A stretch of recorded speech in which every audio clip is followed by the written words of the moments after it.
eh, muchas gracias por esta invitación. De nuevo, algunos ya me escucharon el anteayer. Para mí es ahora sí que un honor seguir a la ponencia de Carlos Ambricio, maestro leído, por fin lo he tenido oportunidad de conocerlo. Difícilmente después de esta cátedra que sentó ahora, lo que les voy a contar vaya a estar al nivel, sobre todo porque, parafraseándolo, lo que les voy a contar básicamente se trata de cuatro estornudos de Le Corbusier, que no es más que eso. Es decir, Le Corbusier nunca estuvo en México. Y efectivamente algunos, como yo, creemos que su influencia, a pesar de no haber estado, fue muy notoria. La historia de la arquitectura moderna en buena medida se escribe en Europa y, como no, de un modo mucho menos intelectualizado probablemente del que se planteaba hasta ahora en esta estupenda ponencia, de un modo muchas veces desinformado, fragmentado, parcial, muchas veces casi tomando como referencia un pedazo, una imagen, una foto de algún proyecto, siempre en blanco y negro, por cierto, como veremos, y tratando de copiarlo de un modo no muy distinto al que hacemos ahora cuando interpretamos rápidamente alguna imagen de Rem Koolhaas y la reproducimos globalmente, como muchos siglos antes había pasado con Andrea Palladio. Lo que les voy a contar forma parte de un estudio que he tenido oportunidad de hacer, en el que he incluido a otros muchos arquitectos mexicanos. Voy a mostrarles solo cuatro, que es un poco el estudio con el que empecé esta investigación y que ahora veíamos que forma parte también de algunos textos que se han publicado aquí en el Docomomo, en algunas publicaciones en otros países también, y que fundamentalmente es la influencia de este franco-suizo en el trabajo de cuatro arquitectos que, como verán, son muy disímiles. Desde Juan O'Gorman,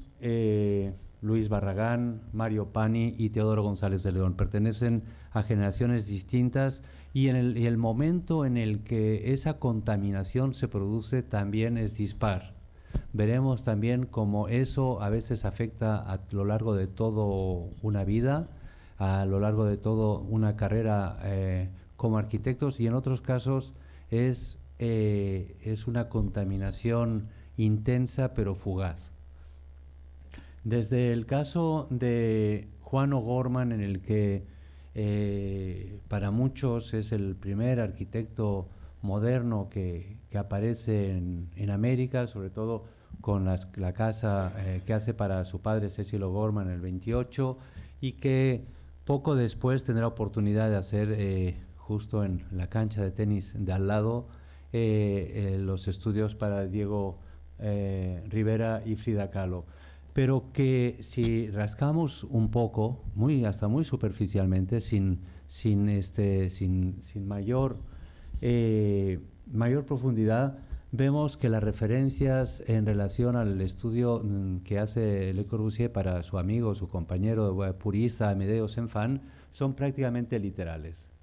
En el caso de Luis Barragán, ya no me voy a extender, ya lo desarrollé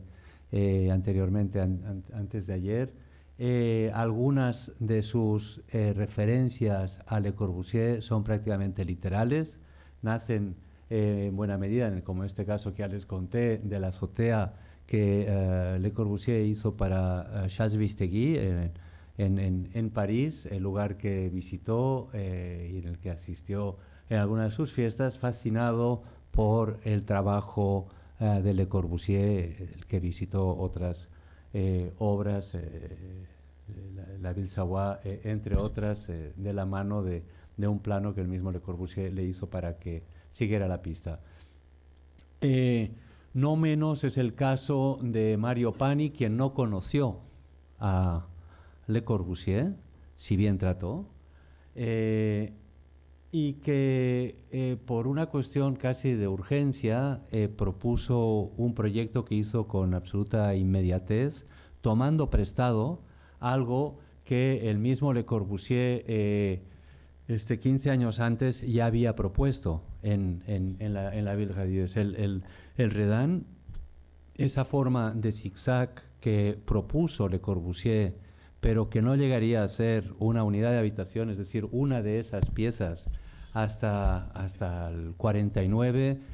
Pani consiguió hacerlo antes que Le Corbusier, 3 veces más grande y, como él decía, mucho mejor. Y tenía razón. Con un perfil muy distinto, el discípulo del anterior, de Mario Pani, Teodoro González de León, con el que trabajó, y que después se fue a trabajar al estudio de Le Corbusier. De algún modo quedó impregnado sobre todo por esa otra faceta del Le Corbusier más expresionista, del Le Corbusier que a él le tocó vivir, el de la unidad de la habitación. Trabajó con él un par de años y, regresando a México, de algún modo impregnado, contaminado por ese discurso, lo llevó a cabo en México con el uso obsesivo de un único material con todo ese lenguaje de los parteluces, de concreto y la monumentalidad de la arquitectura que vemos en el Le Corbusier también posteriormente de Chandigarh. Le Corbusier, les decía, no estuvo nunca en México. Y además su injerencia en América, si bien se ha hablado mucho de ese viaje en el Masilia, de esas imágenes de la línea del horizonte, de Buenos Aires, de esa lectura del Paraná que hoy nos enseñaban con esas imágenes fantásticas del Delta del Tigre, su influencia fue, digamos, tremendamente historiada y probablemente magnificada, pero sus obras en territorio americano fueron muy pocas. Fue, digamos, este regalo de última hora que le haría Sert en Boston, el Carpenter Center, y sería la Casa Curuchet en La Plata, que, como ustedes saben, era un proyecto mandado por correo y que Amancio Williams obsesivamente se ocupó de llevarlo a cabo. Y poco más, proyecto de la Casa Irarrázaurus en Chile, que no se llevó a cabo, que si bien fue la semilla de esa otra lectura, de ese Corbu que incorpora la referencia al material que hasta antes no había identificado. Es el Le Corbusier, insisto, que no estuvo nunca y que vivió todos esos años en amarillo, de algún modo inseminó esas ideas en su propia paleta cromática en distintos años y en distinta intensidad. En el caso de Luis Barragán, vemos como ese periodo que les comenté el otro día, de los años 30, igual que otros muchos arquitectos mexicanos, están claramente impactados por ese lenguaje purista de esos 5 principios de la estructura sobre pilotis, del toit jardin, de la ventana corrida, etcétera, y que después de algún modo lo incorporaría en alguna lectura sesgada digamos, de la parte más surrealista de la arquitectura de ambos. En el caso de Teodoro González de León, mucho más joven y todavía vivo, lo impactó de un modo permanente a lo largo de toda su trayectoria. Sin duda el caso de Juan O'Gorman es de impacto intenso, pero muy acotado. Juan O'Gorman, como verán, trabaja absolutamente convencido del valor de ese discurso que propone Le Corbusier, pero con la misma intensidad en algún momento se dará cuenta que eso es un engaño y no solo dejará de hacer esa arquitectura, sino que deja la arquitectura, hasta regresar muchos años después con una arquitectura que no tendría nada que ver. Y en el caso de Mario Pani es una contaminación, digamos, mucho más ligera, mucho mucho menos intensa, mucho más de conveniencia, mucho más de ver la utilidad de ese lenguaje, la utilidad de ese discurso y la capacidad que tenía esas ideas de Corbu para ser utilizadas e interpretadas libremente en otras opciones. Así nos podríamos alargar con otros muchos arquitectos. Sin duda hay un momento, si bien Augusto Álvarez es el gran milesiano de la arquitectura mexicana, hay un periodo, tanto al principio como al final de su obra, en el que reconoce abiertamente su influencia de Le Corbusier. Podríamos extenderlo a otros como Juan Sordo Madaleno y, como no, también a alguien como Ramírez Vázquez, sobre todo por su lectura mucho más estratégica de cómo mover las piezas metropolitanas. Pero de esos no vamos a hablar, nos vamos a ceñir a esos primeros cuatro. Juan O'Gorman pertenece a una familia de intelectuales, una familia muy católica, medio mexicana, medio irlandesa, y ese jovencísimo arquitecto consigue convencer a su padre, un personaje huraño, tal como lo describe, pero consigue convencerlo de que se deje hacer una casa a la cual no irá a vivir nunca porque le parece absolutamente inhabitable, pero que es literalmente una casa dominó. Es literalmente dos losas de concreto soportada por pilares con la misma escalera externa que nos proponía Corbu, y con esa livianidad expresiva que supera hasta el mismo Corbu, en el que la fachada no solo es independiente de la estructura, sino que es perfectamente eludible, plegable, evitable. Ese mismo Juan O'Gorman, que será uno de los primeros en integrar a la arquitectura moderna buena parte de ese discurso local, ese modo pues, de hacer las bardas, como podemos ver aquí con estos cactus, una solución típicamente oaxaqueña que difícilmente se veía en la Ciudad de México, y que empieza a incorporar eso que definirá en buena parte la arquitectura mexicana moderna, en el que se produce esa hibridación, ese mestizaje entre la arquitectura más radical y la arquitectura popular. Pero es del atelier Osenfant, como les mencionaba antes, donde sacará en buena medida ese gran vitral orientado a norte para tener la mejor luz para el artista, ese techo industrial, estos sheds que permiten esa iluminación, pero de un modo mucho más radical. Vean que en el caso de Corbu todavía le pone un plafón translúcido, buscando esa condición del espacio cúbico bien iluminado. En el caso de Juan O'Gorman dejará esa condición absolutamente industrial. Vemos todos estos elementos de la ventana corrida, de la escalera helicoidal por fuera, que se repiten prácticamente literales en los estudios de Diego Rivera y Frida Kahlo. Pero ¿qué es lo que no estaba escrito ahí? ¿Qué es lo que no estaba escrito ahí en unas publicaciones que él había visto en blanco y negro? El uso del color.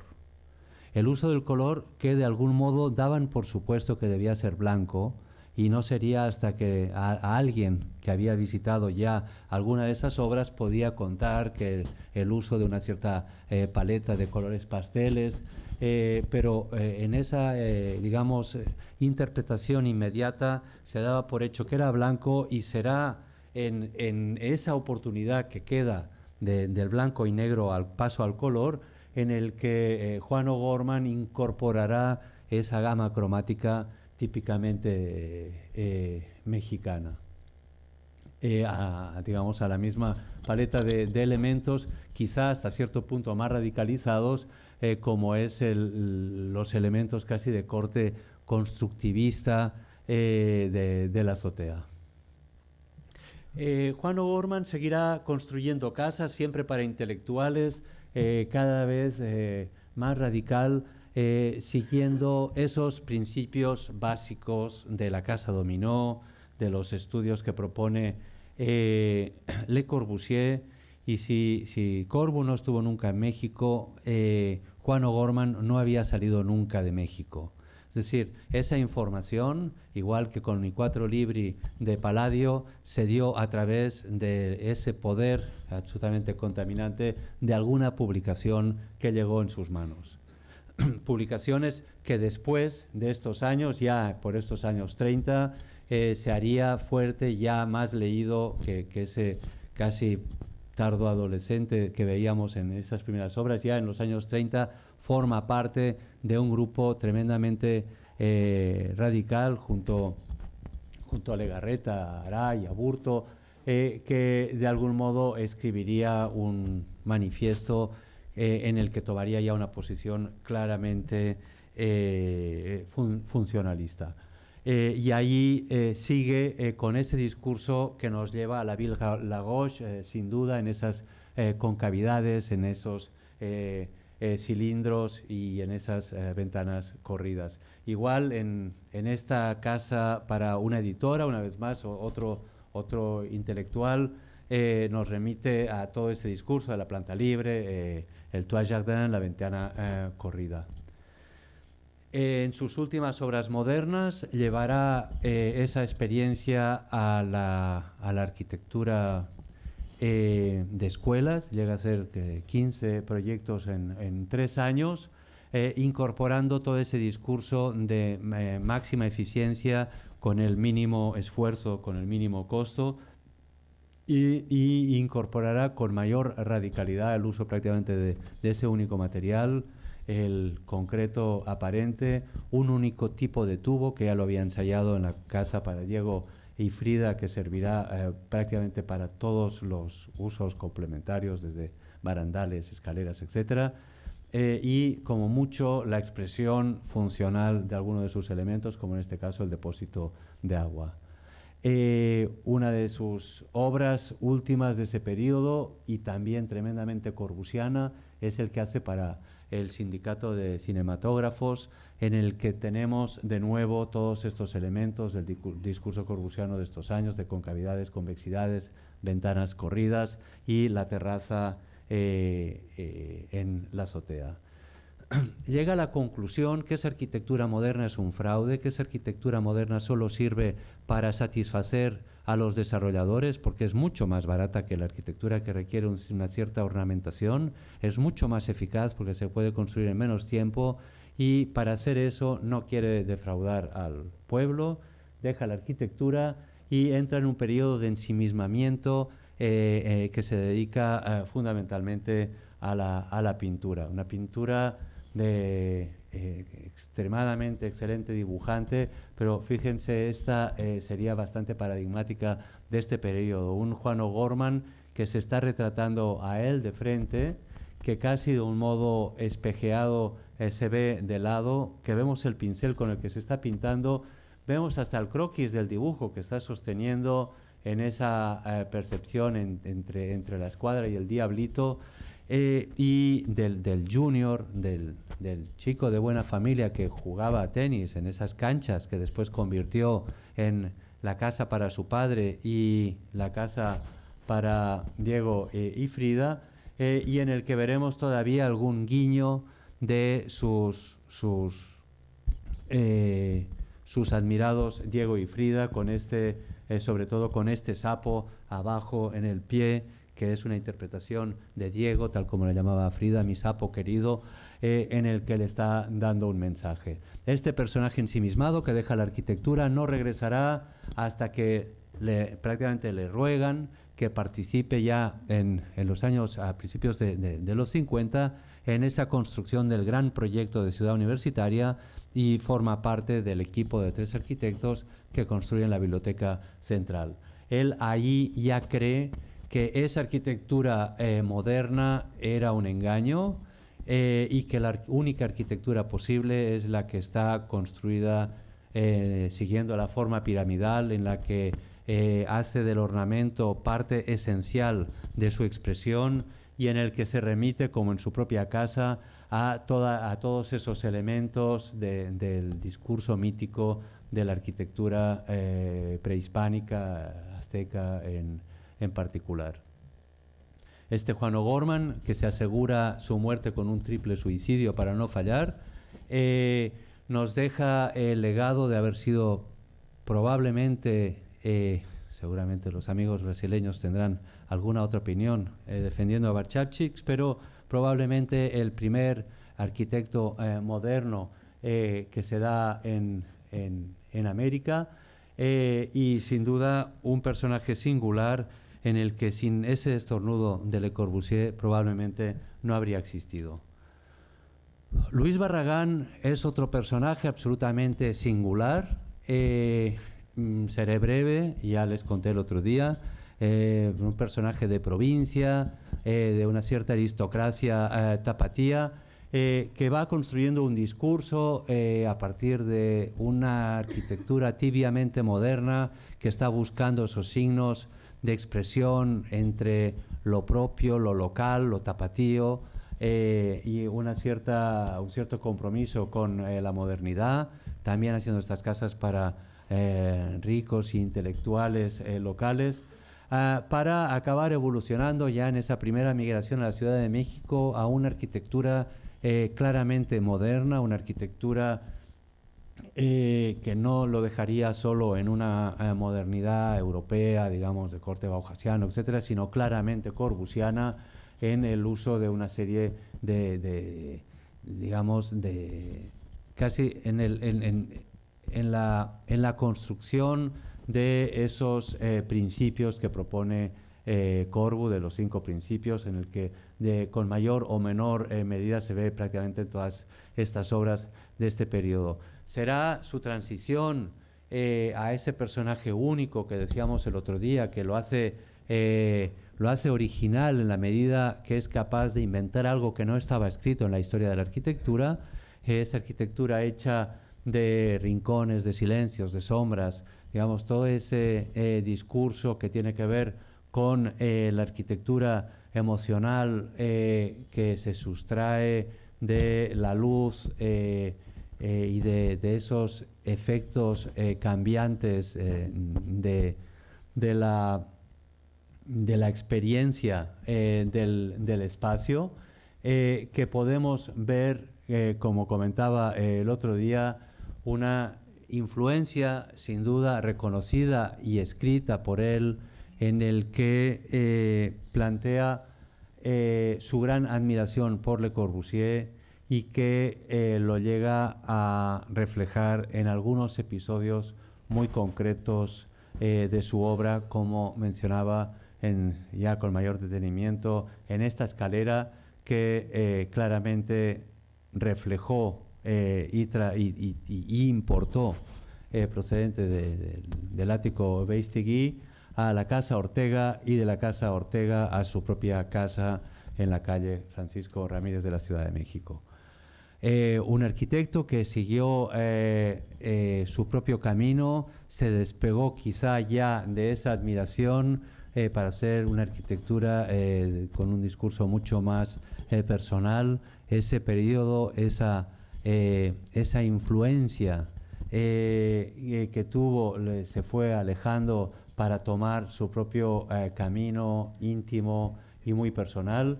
y que de algún modo quedaría reflejado en esas últimas obras. El caso de Mario Pani, contemporáneo a Barragán, sería como su contraparte. Mario Pani era el arquitecto exitoso de los años 50, de los años 60, un arquitecto del que desconfiarían algunos, como Max Cheto, ese arquitecto alemán que emigró a México, amigo y contacto, digamos, era la inteligencia local para algunos, como José Luis Sert, cuando viene a México buscando a ver quién puede representar la modernidad mexicana en congresos internacionales. será Cheto el que le dirá tienes que buscar a Juan O'Gorman, tienes que buscar a Juan Sordo Madaleno, pero será Mario Pani el que se cuela y trata de convertirse en el intérprete, en el representante, hasta que es el mismo Cheto que dice no, ese no, que es un farsante. Pero ese farsante es realmente el gran arquitecto de mitad del siglo XX, es el que es capaz de hacer pues los primeros todo, el primer gran hotel internacional, los primeros edificios en altura, rascacielitos, le decían con desprecio, pero rascacielitos que eran capaces de importar tipologías inexistentes en México, departamentos, usando, digamos, este modelo, esta sección que él mismo publicaría en su revista Arquitectura, y él mismo sería el primero en tomarla prestada sin ningún problema. Sería el primero en plantear la condición metropolitana de la Ciudad de México, una ciudad plana, una ciudad, digamos, tremendamente horizontal. Plantea la centralidad, la monumentalidad del crucero más importante ya en ese momento de la ciudad, entre la Avenida Insurgentes y el Paseo de la Reforma. Y sería el primero en plantear también algunos edificios absolutamente canónicos, pero hasta un cierto punto academicistas, bosartianos, como es la Escuela Normal de Maestros, en el que, por cierto, también es el primero en incorporar a artistas plásticos en ese tema que se convirtió en un clásico ya de la modernidad mexicana, en este caso con este mural de Orozco, y que de algún modo es también el primero en incorporar con algunos de sus proyectos los grandes referentes, digamos, metropolitanos, insisto, en esa ciudad chata, en esa ciudad de planta baja y piso, que era la Ciudad de México antes de mitad del siglo XX. Pero sobre todo es también el arquitecto que, tras un pequeño concurso entre los mismos maestros de la Escuela Nacional de Arquitectura, gana junto con Enrique del Moral, y gana con un proyecto tremendamente académico, bosartiano. Ahí se produce un poco el efecto Cenicienta, y en el que rescatan el proyecto que estaban haciendo unos chavales, unos estudiantes, que resultó que eran algunos que trabajaban con el mismo Mario Pani en su oficina, y que él dice, pues qué bien, qué buenas ideas habéis tenido, y los integra. Y a la mexicana, pues el que viene de un origen pobre, pues se somete y se queda a trabajar en el despacho. El que es el aristócrata de turno se puede permitir ese lujo aristocrático de ofenderse, y es el que se va. Pero sin duda toma ese proyecto prestado para hacer todo el nuevo campus de Ciudad Universitaria, y lo toma, digamos, con ese planteo absolutamente moderno, con toda la eficacia y oportunismo posible. Incorpora el discurso moderno, que en buena parte ustedes conocen, pero una vez más incorporando esa esencialidad de la arquitectura mexicana de todos los tiempos, que procede desde la arquitectura prehispánica de Teotihuacán a la arquitectura colonial de México, con la preponderancia del espacio vacío al espacio construido, en el que esos grandes vacíos se convierten en los referentes principales. Ahí llevará a cabo algunos de los edificios, el principal de ellos el de Rectoría, incorporando a otro gran muralista que es Siqueiros, y de nuevo recurriendo, digamos, a una arquitectura de transición, en el que ya cada vez más va tomando prestados algunos elementos de la arquitectura moderna, que de algún modo él era un buen conocedor, no en tanto que experto, sino en tanto que importador. Uno de estos ejercicios surgió de la urgencia, de la oportunidad y también de una cierta osadía de su parte. En una ocasión le encargaron un proyecto en el que tenía que realizar 200 viviendas para los trabajadores de un sindicato, y él, con esa osadía que tenía, dijo, ¿por qué 200? Les puedo hacer 1000. Imagínense que cualquiera de ustedes, de esas casas que nos han enseñado estos días, cuando un cliente les dice, no, es que mira, necesito una habitación para tal y necesito el estudio porque mi esposa va a trabajar aquí abajo y vamos a tener 2 hijos, ustedes dijeran, no, ¿por qué no hacemos un edificio de departamentos y vendes 3, yo te compro uno? O sea, básicamente lo que él estaba planteando era un cambio de programa, un programa que quintuplicaba los objetivos del primero y para un cliente como era un sindicato. En 15 días regresó, porque pues ya fue una afrenta tan insistente que dijeron, bueno, de acuerdo, arquitecto, en 15 días tráiganos el proyecto. En 15 días regresó con un proyecto ya bastante hecho, en el que puso a trabajar a todos sus amigos, y esos amigos, ingenieros que trabajaron con él esos 15 días, fueron los fundadores de ICA, de Ingenieros Civiles Asociados, que se convirtió en la constructora más importante probablemente de toda Latinoamérica al día de hoy. Ese proyecto lo tomó prestado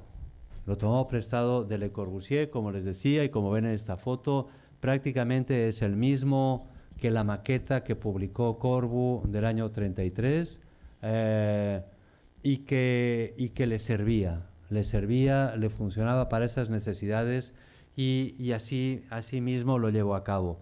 Era tan consciente de ese uso apropiado de ese modelo, de esa segunda generación de la arquitectura mexicana, que no trata de innovar, no trata de proponer algo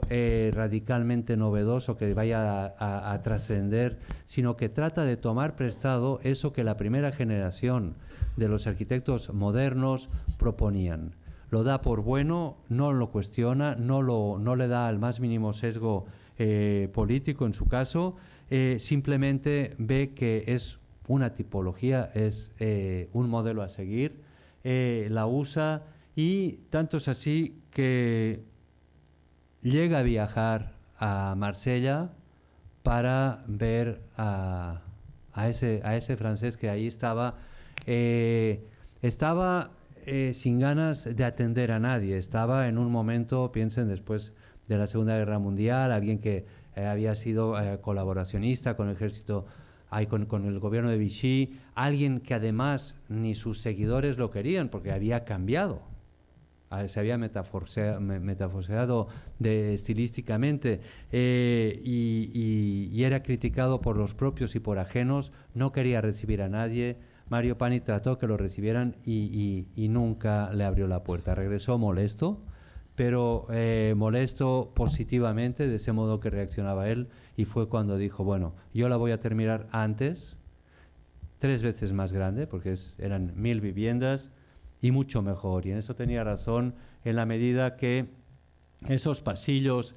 cada 3 pisos donde iban a dar las cocinas ventilaban al exterior, a diferencia de esos pasillos insalubres, diría él, de la unidad de habitación de Corbu, en el que cada vez que uno hacía ahí una omelette, la acababan respirando el resto del día todos los vecinos.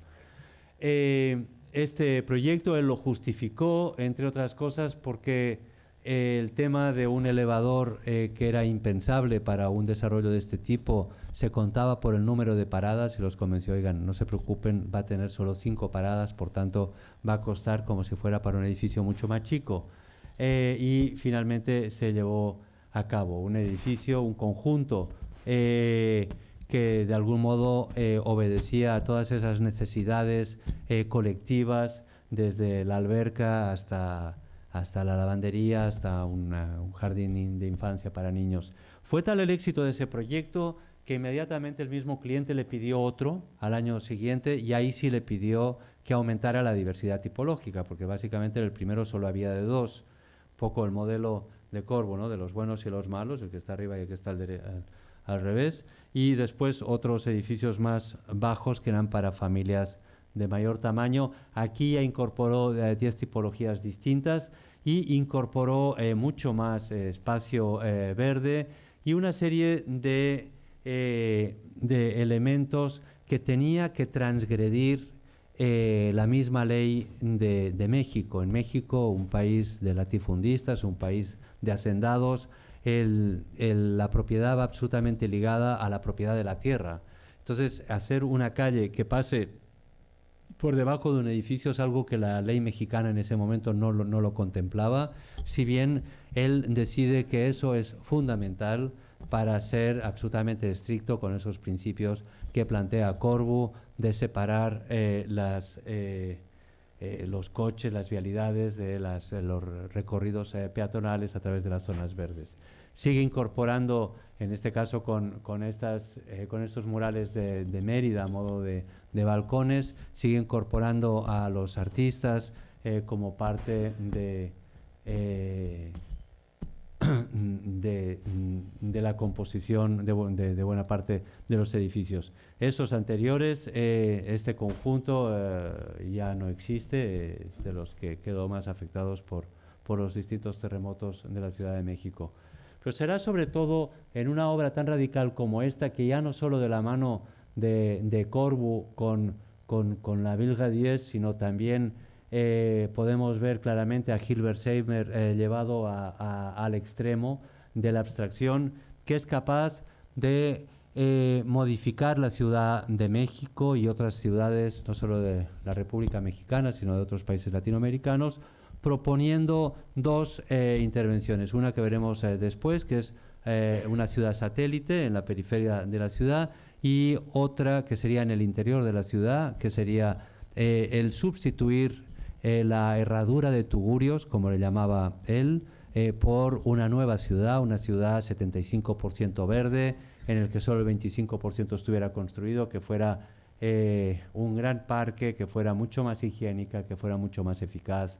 Esta ciudad, Nonoalco Tlatelolco, una vez terminada, si bien él dirigía la mejor revista de arquitectura que ha tenido México en el siglo XX y que era un referente, decide que un proyecto así se tiene que publicar en la mejor revista del mundo, que para él era Architecture d'aujourd'hui, alguien que se había formado en Francia. Era lógico que tenía un poco esa mitificación francófila. Manda estas fotos de Salas Portugal, y los franceses le dicen muchas gracias a Monsieur Pani, pero la política editorial de esta casa es que no publicamos fotos de maqueta. Nadie creía en ese momento que alguien hubiera llevado a la realidad esa utopía, esa nueva ciudad, a una ciudad un poco tardía en términos de modernidad, pero sumamente radical, una ciudad construida en blanco, negro y rojo, una ciudad que es capaz de ligar la modernidad con otros episodios de la cultura mexicana, como es la prehispánica y la colonial. Buena parte de eso también quedó afectado por alguno de los sismos. Pero no termina aquí. En otras tareas que tenía, que no me voy a entretener ahora, pero en alguno de los servicios que le hacía a alguno de sus amigos, presidentes de la República de México, entre otros, tuvo oportunidad de hacer varios viajes a Brasil. Conoció a Lucio Costa. Lucio Costa le enseñó esos edificios fantásticos que alguno de ustedes vive por ahí en las supercuadras. Y regresó a México fascinado. A lo que él iba no era a ver arquitectura, de hecho iba a acompañar al amante del expresidente de México, de regreso, ella brasileña, de regreso a México, de regreso a Brasil, pero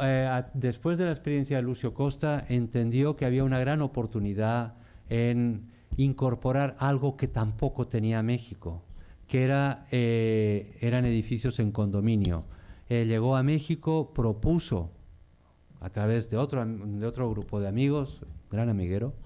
que transformaran la ley vigente en México para que alguien pudiera ser propietario de algo que no estaba pegado al suelo, es decir, que alguien sea propietario del tercer piso,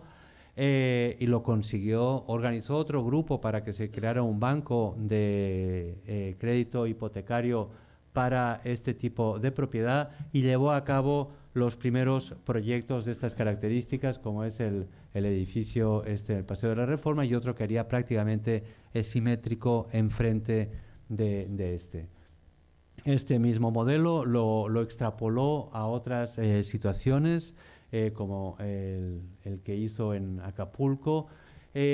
y también estuvo involucrado en proyectos de gran escala, en proyectos de ciudades ex novo, como es Ciudad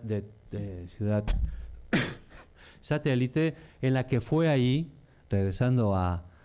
Luis Barragán, donde la estrategia original era hacer 4 ciudades satélites, norte, sur, este y oeste. Esta es la que se llevó a cabo porque ya la propiedad de los terrenos era de uno de esos amigos suyos, expresidente de México, Miguel Alemán, y ya en el desarrollo de esa gran nueva ciudad fue donde se le ocurrió que podía invitar a su amigo Luisito, que tenía buen gusto, para que monumentalizara hasta cierto punto, hiciera algún objeto de esos simpáticos que a él se le ocurrían, algún jardín en la entrada de Torres de Satélite. Esas torres de satélite que ya vimos antes. Alguien que entendió, como Le Corbusier también, que el poder de las ideas está en la transmisión, que como McLuhan diría después, mucho tiempo después, quien no publica no existe, y que creó un arma tremendamente poderosa que fue la revista Arquitectura México, y que duró unos 40 años. Desde ahí fue donde de algún modo manejó lo que existía y lo que no existía. Y algunos arquitectos, prácticamente todos los que estaban en su línea existieron, y algunos, como Carlos Obregón Santacilia, al que el mismo Pani le había quitado un proyecto y el otro lógicamente se enfureció, pasó a ser un personaje proscrito dentro de la prensa especializada en México. Este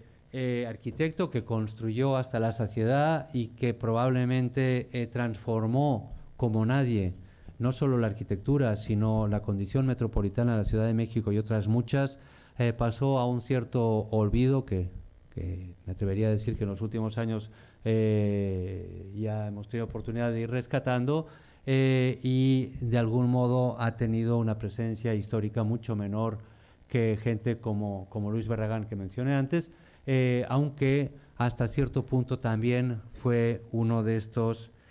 impactados por ese resfriado, por ese estornudo de Le Corbusier. Por último,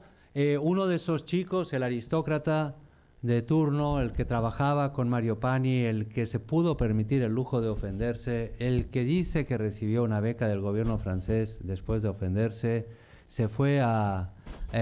París, a la Rue de Sèvres, tocó la puerta, resulta que le recibieron. No sabemos si cobraba o no, sí sabemos que trabajaba, y al fondo es el que está pegado al mural, ahí en el taller, sí sabemos que estuvo prácticamente 2 años trabajando en el taller, y después estuvo en 2 o 3 proyectos relevantes, como sería en la unidad de habitación, y un par más. Al regresar a México, siguió manteniendo siempre una cierta relación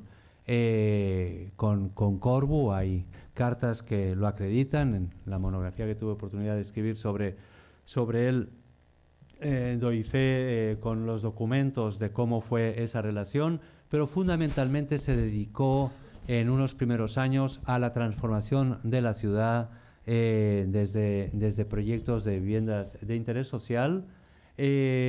proyectos que de algún modo estaban aparentemente alejados de ese estigma, de esa contaminación que progresivamente fue emergiendo cada vez más en toda su obra, una obra cada vez más monumental, una obra que incorpora sin duda ese discurso masivo del concreto aparente, cincelado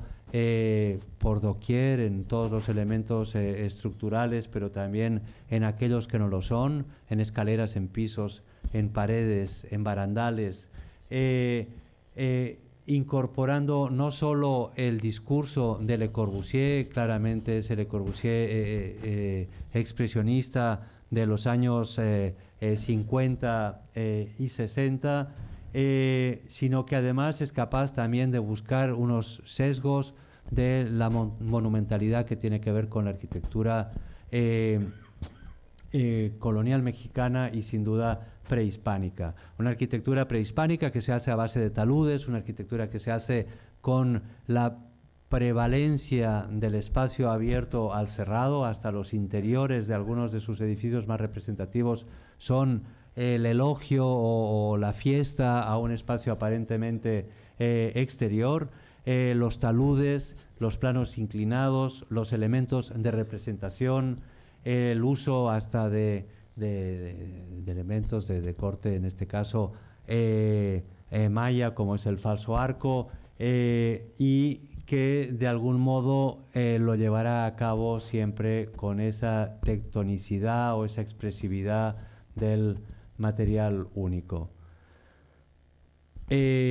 Una arquitectura que va mucho más allá de su función, una arquitectura que trata de trascender a partir de su condición representativa, en el que los edificios son más puertas de la ciudad que edificio de oficina o edificio de departamentos,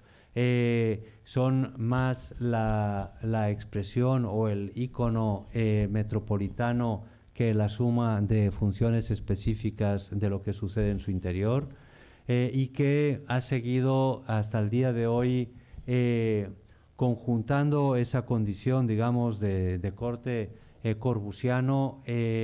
cada vez, me atrevería a decir, más próximo a los ejercicios de esa otra arquitectura tan importante en México, que es el barroco, y dejando un poco más atrás, casi siguiendo una cronología a grandes saltos, que sería la prehispánica. Una arquitectura que reconoce la herencia de Corbu hasta en su propia casa, una casa que, como no, sigue siendo de concreto aparente, pero en la puerta remite a la paleta cromática de Le Corbusier. Una herencia que también se detona en esa condición polifacética del arquitecto, que al mismo tiempo también es pintor, que al mismo tiempo, fascinado por otros personajes cercanos a Corbu, a través del cual llegó a conocer, como es a Fernand Léger, llega a llevar a cabo a lo largo de toda su vida. Sigue siendo un pintor a tiempo parcial y de algún modo sigue recordando, repitiendo, reproduciendo en buena medida el espíritu en el sentido más profundo de Le Corbusier. Estos son cuatro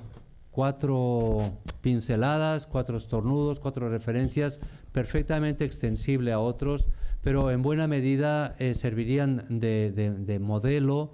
de lo que sí fue capaz alguien como Le Corbusier, que sin necesidad, sin llegar a visitar un país como México, generó, detonó,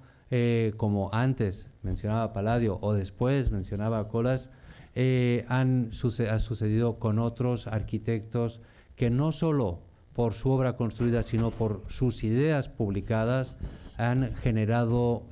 una cultura a veces profunda, a veces densa de ideas, pero a veces inmediata, casi banal, de algunas imágenes pilladas al azar, que han servido como herramientas para ser aplicado en México. Sí, decía al principio, sí, la modernidad se pensó probablemente en Europa, se llegó a construir en países como México o Brasil. Muchas gracias.